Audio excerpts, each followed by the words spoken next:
जिसको भगवान शिव अपने पास में रखे हैं, यह साधारण नहीं है। शिव मंदिर में जब आप कभी जाएं, शंकर भगवान की,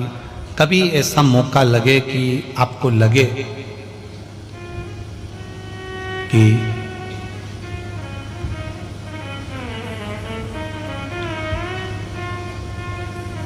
कहीं आपका यश कम हो रहा हो, आप जानते हो कि मुझको यह काम करवाना है और यह काम आगे हो ही नहीं रहा है, यह फाइल आगे बढ़ ही नहीं रही,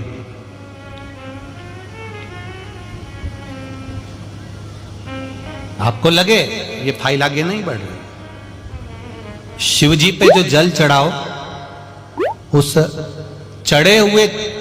जल को जब आप थोड़ा सा लेकर आते हो, आपको बताया था ना कि खाली लोटा नहीं लाना चाहिए, खाली कलश शंकर जी के मंदिर से वापस नहीं लाना। शंकर भगवान को जल चढ़ाया, चढ़ाने के बाद थोड़ा सा जल हाथ में या कटोरी में या कलश में झेल लिया, भले 2 बूंद लाओ पर अपने घर पर लेकर आओ। उस 2 बूंद जल का भी स्पर्श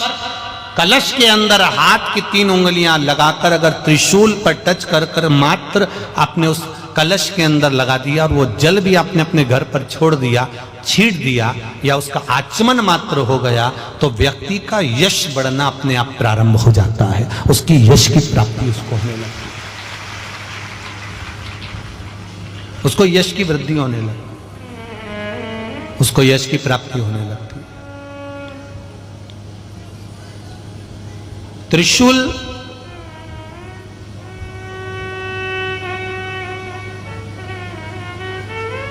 का दान, त्रिशूल का स्पर्श,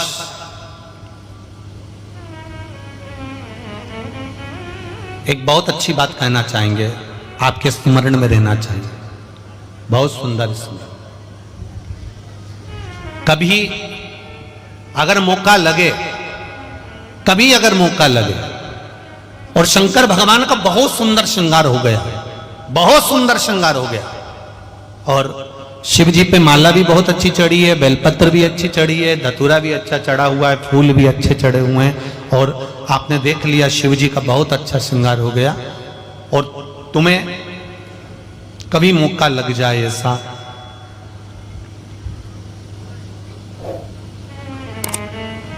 और तुम्हारे पास में एक अच्छी सुंदर सी माला हो पुष्प की,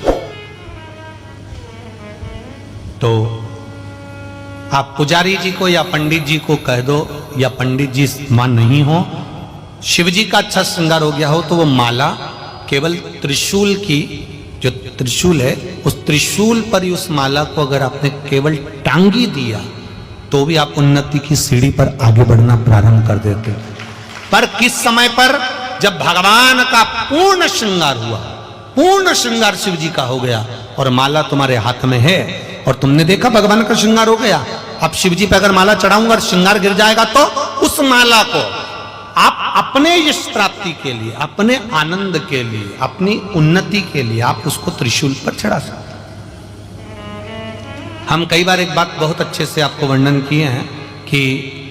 कभी मौका लगे और आप किसी कंपटीशन एग्जाम में बैठ रहे हैं, या एक ही जगह पर सर्विस करते करते बहुत समय हो गया और वहां पर उन्नति नहीं हो रही है, आपका प्रमोशन नहीं हो रहा, तब 7 बेलपत्र केवल त्रिशूल का, 3 जो त्रिशूल में 3 नोक होती है, पहले साइड की दोनों स्पर्श, फिर बीच का स्पर्श कर कर अपने हृदय की कामना कर कर अशोक सुंदरी वाली जगह पर मात्र चढ़ा देने पर भी व्यक्ति जिस जगह पर नौकरी कर रहा होता है उससे उसका प्रमोशन का चांस बढ़ जाता है और उसकी उन्नति की ओर अग्रसर हो। त्रिशूल भगवान देवाधिदेव आनंद करने वाले महादेव के जो हाथ में आया है, वो त्रिशूल कोई साधारण नहीं, स्वयं सूर्य नारायण की कला को काटकर बनाया, भास्कर देव की कला को काटकर। एक कलश जल, एक कलश जल का,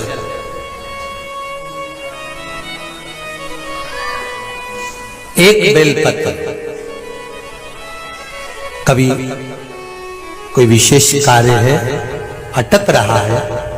बहुत दिन से लगे हो, नहीं हो रहा, एक कलश जल, एक बेलपत्र।